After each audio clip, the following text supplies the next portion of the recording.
Let's cross live now to Rome and correspondent Seema Gupta.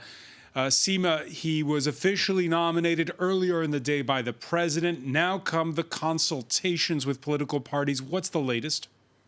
Well, what we do know is that before he accepted that mandate, he did meet with Mattarella for an hour. That's the president.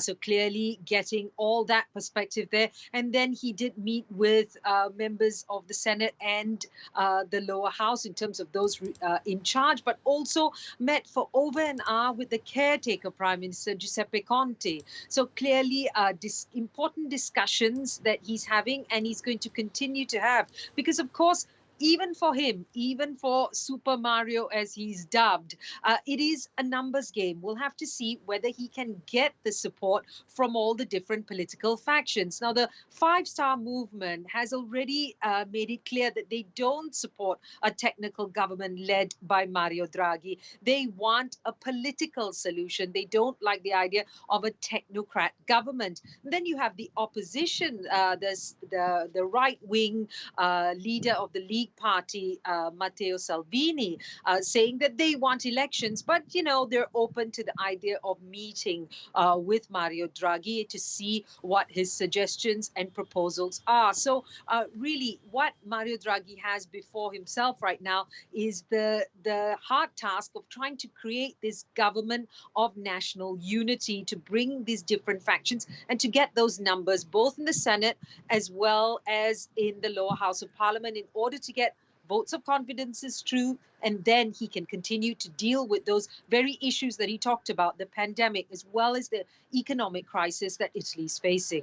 Seema, you say the five-star movement, which was an essential component of the previous governments, doesn't want a government of technocrats. It wants a government of politicians. Has Draghi himself tipped his hand when it comes to what he envisaged? Well, he hasn't said very much in terms of what kind of government he wants to create. And I think that's what he's hoping he'll get out of these consultations. There is also concern that there may even be a split within the five-star movement with those perhaps more left-leaning and willing to be on the side with the Democratic Party, the centre-left Democratic Party, to support Mario Draghi, to supposedly take the more responsible stance in dealing with the issues at hand, while there are others who just don't want to have anything to do with a technocrat-style government. So it will be a tough task for him in the hours and days ahead, where he will be meeting with these political parties. But Sergio Mattarella has made it very clear time is not on the Italian sides, with close to 90,000 people dead at the hands of COVID-19, a vaccination program that needs to kick off in a big way. It's been stalled. And on top of that, 200 billion euros of EU money with the recovery fund that has to be decided. It has to be decided on how that's going to be spent. And Draghi himself saying it very clearly today that this is a lot of EU resources and Italy can do a lot with that. So that's why it's important to act quickly on these various issues. Just very briefly, Seema, 24 hours ago, it was still the Speaker of Parliament who was trying to form a government. Markets have been buoyed, especially the bond market, by the naming of Mario Draghi. Do they know something that we don't?